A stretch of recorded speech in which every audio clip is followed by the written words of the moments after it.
Madame, Monsieur, bonsoir et bienvenue dans votre hebdo des églises adventistes du 7e jour, Fédération Martinique. Voici les titres de cette édition. Retour sur la campagne d'évangélisation conduite par le pasteur Daniel Lassonnier à l'église adventiste de Gros-Cap à Petit Canal en Guadeloupe. Les élèves enseignants et personnels de la CSA Rama étaient sur leur 31 à l'occasion de la Journée de l'élégance, un projet éducatif sous le signe des valeurs et du vivre ensemble. Et enfin, nous reviendrons sur ce temps fort réunissant les églises du Mont Jacob à Carabin au Lorrain et de Patmos à Ajoupa-Bouillon autour du thème « Comment vivre l'Éden dès aujourd'hui ». Place maintenant au développement de tous ces titres.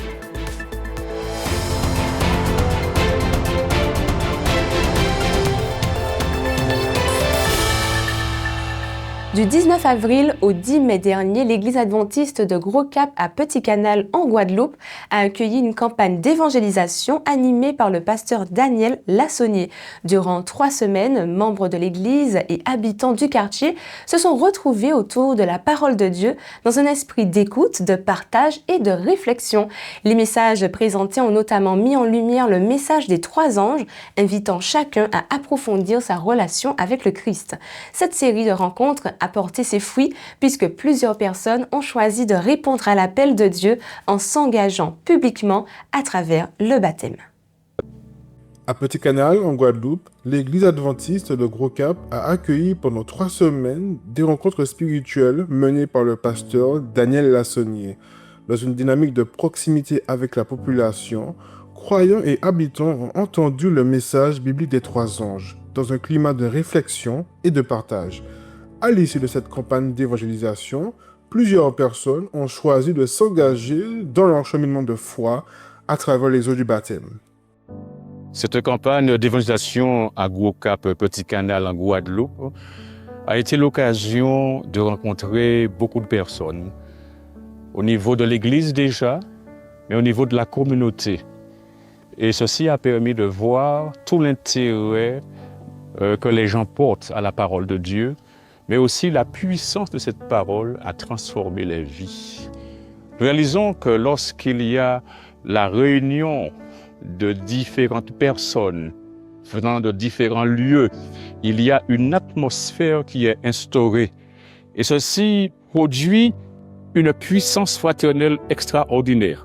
Ainsi donc, je veux louer Dieu pour l'occasion qu'il m'a accordée de participer au plan de la rédemption, où des hommes et des femmes ont été touchés par le message.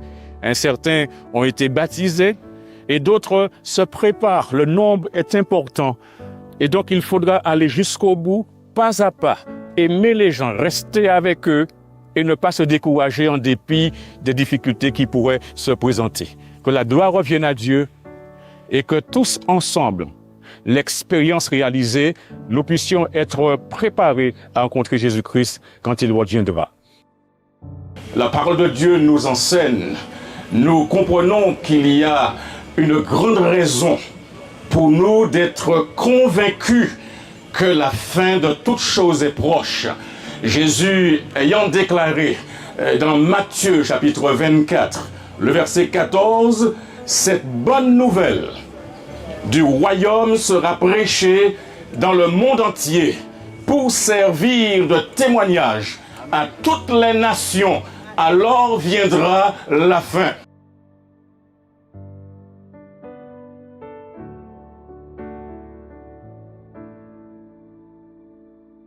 Bonjour à tous, nous sommes sur la plage du Souffleur à Port-Louis en Guadeloupe. Nous venons juste d'arriver. Je suis le pasteur Gilles Angerville et nous allons participer à une cérémonie de baptême avec 3 candidats à ce baptême. Un couple et un homme qui a accepté le Seigneur au travers d'un parcours extraordinaire.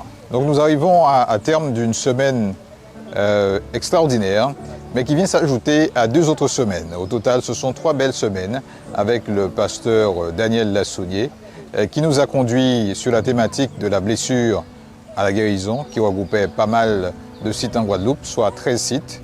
Et cela a été une grande nourriture spirituelle pour chacune des personnes qui a pu y participer. Je te baptise Au nom du Père, du Fils et du Saint-Esprit. Amen.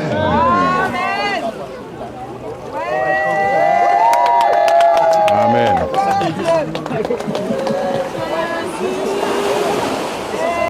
La campagne d'évangélisation organisée à l'église de Gros Cap s'inscrivait dans une vaste dynamique de soutien initiée par l'Union des Antilles et de la Guyane française. Placée sous le thème de la blessure à la guérison, cette initiative visait à accompagner et renforcer les communautés locales. Le pasteur Esaïe Auguste, président de l'église adventiste en Guadeloupe, revient sur les objectifs de cette démarche. Notre union a mis en place une dynamique de soutien à l'évangélisation dans les 3 champs, Guadeloupe, Martinique et Guyane. Cette année, c'est la Guadeloupe et du 19 avril au 10 mai, nous avons vécu une expérience extraordinaire. Le thème que nous avons développé, c'est de la blessure à la guérison, une espérance au cœur des crises actuelles. Et partout en Guadeloupe, cette initiative a été mise en œuvre avec des centres d'évangélisation. Nous avons eu 13 centres. Nous avons bénéficié du soutien de missionnaires extraordinaires, d'évangélistes extraordinaires, déjà de Sainte-Lucie et de la Barbade, et puis de la Martinique. Ça a été une bénédiction d'avoir nos frères de la Martinique qui sont venus soutenir cette action évangélique ici en Guadeloupe. Le président, lui aussi, étant présent et nous avons pu ensemble interpeller et rappeler à cette population qui est en quête, qui est en recherche, qui se pose des questions, qui a ses blessures, que effectivement Jésus guérit les blessures. Et le thème a été porteur puisque plusieurs personnes ont compris et ont réalisé que l'évangile tel qu'il est prêché est toujours pertinent et s'adresse à leur réalité et à leurs besoins. Et nous bénissons Dieu pour toutes ces âmes qui se sont données à Christ, comme on dit dans notre jargon, mais surtout pour toutes celles qui ont demandé à faire des études bibliques, à être accompagnées dans leur démarche de développement spirituel, de relation avec Christ. La Fédération adventiste de la Guadeloupe est heureuse vraiment d'avoir pu bénéficier de ce soutien, de cette solidarité évangélique des uns et des autres. La fête était belle, elle est encore belle et elle continue puisque l'évangile éternel est prêché et proclamé ici en Guadeloupe. Que le nom de Dieu soit glorifié. Après ces témoignages de foi et ces décisions marquantes pour le Christ, intéressons-nous maintenant à une initiative éducative. Le mercredi 27 mai, la Cité scolaire adventiste de Rama a organisé la 2e édition de sa journée de l'élégance. Bien plus qu'un simple défilé, cette manifestation s'inscrit dans un véritable projet éducatif visant à promouvoir des valeurs essentielles telles que le respect, l'amour, la sagesse et la confiance en soi.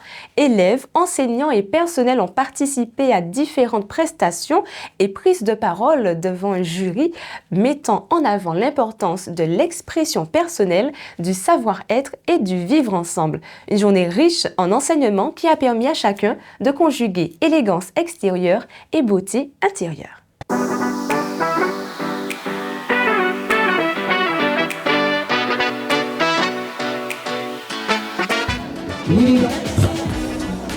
C'est pardonner.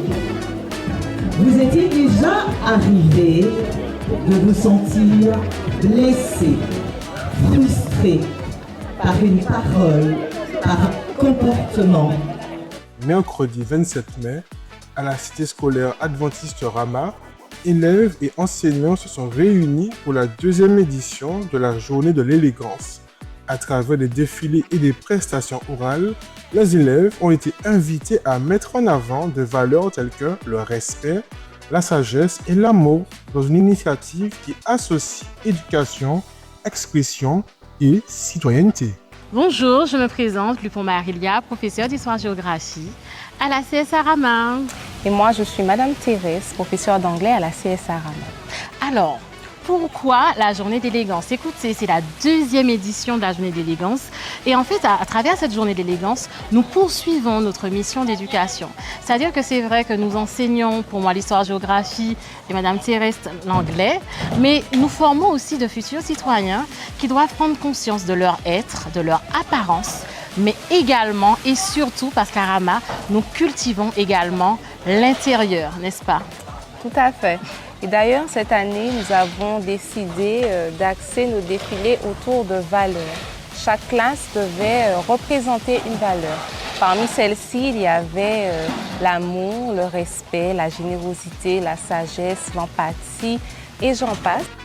Et pour nous, ça fait partie de la mission d'éducation parce qu'élégance rime aussi avec les valeurs que nous devons cultiver. Et puis, c'est une journée de l'élégance, mais également de l'éloquence, parce que nous savons qu'aujourd'hui, il faut savoir s'exprimer.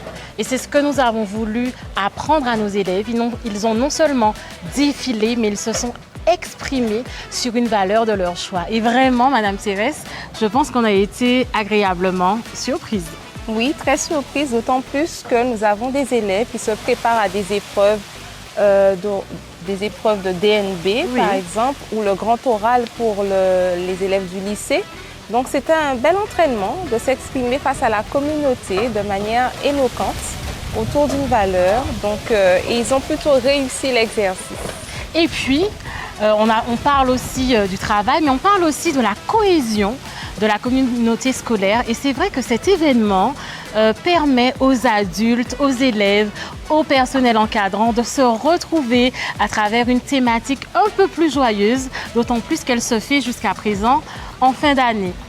Donc voilà, pourquoi la journée d'élégance? Tout simplement parce que nous y croyons et que ça fait vraiment partie de nos missions en tant qu'éducatrices, non seulement de transmettre des connaissances, mais aussi ce que nous sommes. Nous voulons former vraiment de futurs citoyens et citoyennes. La tolérance sublime les relations humaines en laissant place à l'autre, ses croyances, ses choix, ses fragilités, sans chercher à le modeler. De l'élégance, du comportement à la beauté du caractère, poursuivons avec une autre réflexion sur les valeurs chrétiennes. Direction cette fois le Lorrain et Ajoupa-Bouillon pour un séminaire consacré à une question qui interpelle chacun de nous, comment vivre l'Éden dès aujourd'hui. C'était le thème du séminaire organisé conjointement par les églises du Mont-Jacob au Lorrain et de Patmos à Ajoupa-Bouillon. Cette rencontre spirituelle a permis d'aborder plusieurs sujets fondamentaux tels que la grâce, la foi et la transformation du caractère chrétien. Les intervenants ont particulièrement mis l'accent sur la possibilité de vivre dès aujourd'hui selon les principes du royaume de Dieu et sur les moyens concrets d'y parvenir.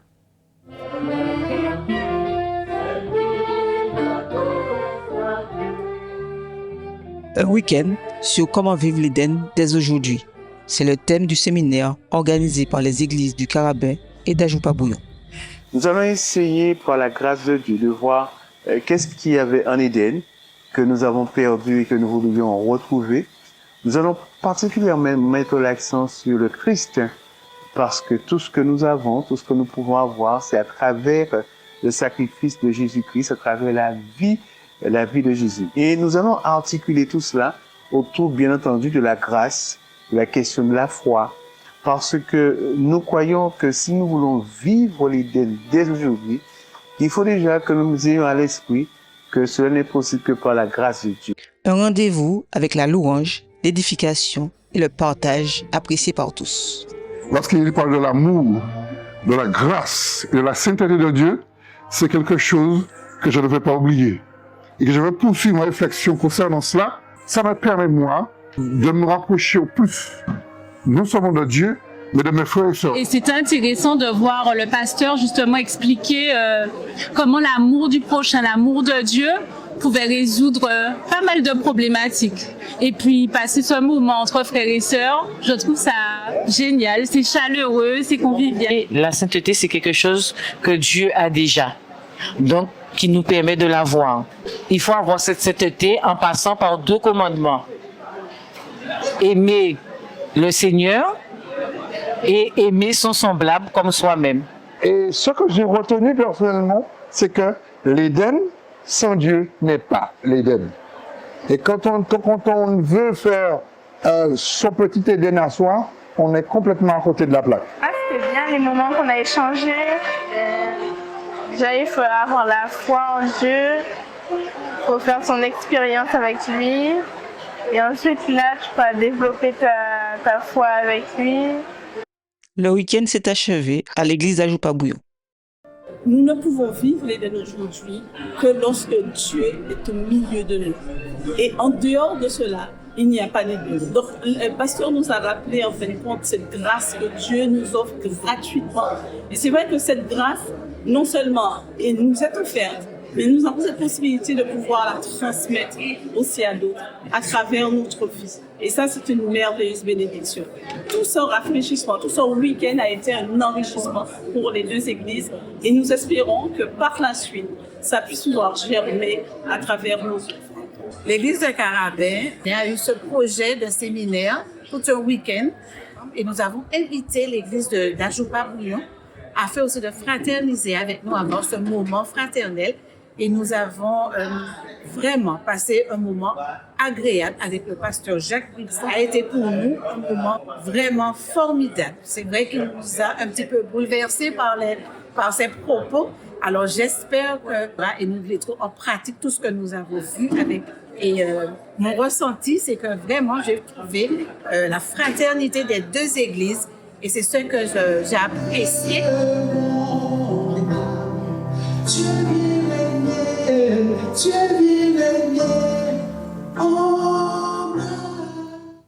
Nous poursuivons cet hebdo avec les émissions de ce week-end, mais juste avant, faisons un point météo.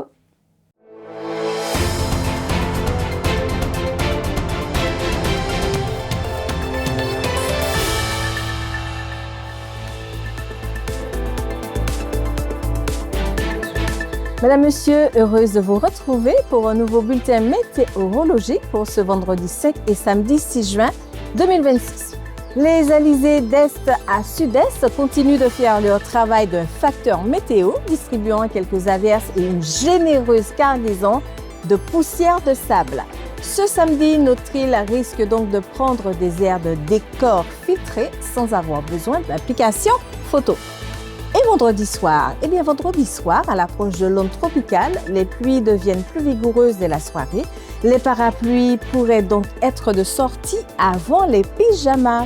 La température se situera entre 25 et 27 degrés. Samedi matin, que se passe-t-il samedi matin? Eh bien, les averses matinales, parfois bien marquées au réveil, s'éloignent rapidement avec l'onde tropicale qui prend le large vers la mer des Caraïbes. Elle laisse derrière elle un ciel grisâtre et quelques ondées isolées.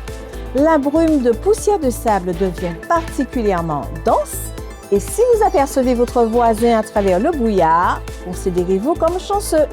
La température prévue pour la matinée est de 28 degrés. À midi, quelques faibles averses circulent encore sous une brume présente sur toute l'île. Et malgré cette ambiance voilée, le thermomètre atteindra 30 degrés. Comme quoi, bien même derrière un rideau de poussière, le soleil continue de travailler. En soirée, bien le ciel reste brumeux avec une température plus agréable de 27 degrés. Voyons du côté de la mer, elle sera agitée sur de l'Atlantique et dans les canaux, plus calme le long des côtes et peu agitée au large de la Caraïbe. Les marins garderont donc un œil sur la mer et l'autre sur l'horizon s'ils arrivent à le voir. Petit point sensible, la qualité de l'air. Une légère amélioration est attendue en cette fin de semaine, mais l'indice atmosphérique reste mauvais. Les poussières sahariennes semblent avoir réservé une nuit supplémentaire sur notre île, comme quoi. Le conseil du jour, bien pour rester en bonne santé, couchez-vous et levez-vous en même temps que le soleil. Il a prévu de se coucher à 18h30 pour se réveiller à 5h35. En résumé, un week-end partagé entre averses, chaleur et poussière de sable. Le parapluie ne sera jamais très loin, tout comme les lunettes de soleil, même si elles serviront davantage à repousser la poussière qu'à admirer un ciel bleu. Madame, Monsieur, merci de nous avoir reçus chez vous. À la prochaine pour un nouveau bulletin, si vous le voulez bien.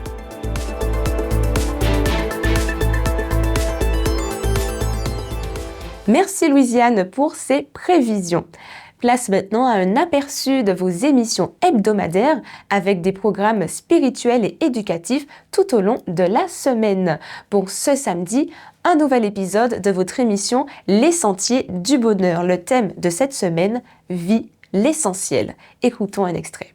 Depuis le mercredi 3 juin, les jeunes de la communauté adventiste vivent leur traditionnel festival de la jeunesse adventiste, le Festigia. Cette année, il a pour titre « Vie l'essentiel ». Le Festigia est également et plus largement pensé pour l'ensemble des jeunes martiniquais. C'est l'occasion de rencontres humaines et spirituelles également avec des temps de louange, de prière, de proclamation de la bonne nouvelle de Jésus-Christ. Mercredi soir, à l'église Élim du Lamentin, la rencontre s'est construite en grande partie autour de la prière justement et des témoignages. Dans la Bible, le témoignage ne se résume pas à un simple rapport de faits observés. Il est surtout compris comme le partage d'une expérience de foi. Le témoin ne reste pas à distance, il s'implique personnellement en racontant comment la confiance en Dieu a changé sa vie. Vous pouvez retrouver l'intégralité de cette émission sur adventiste.mq ou sur les ondes d'Espérance FM les 91.6 le samedi à 13h. Découvrons maintenant la nouveauté musicale de la semaine avec ce worship moment revisité au piano, Entre tes mains, j'abandonne, repris par Benjamin Mathias.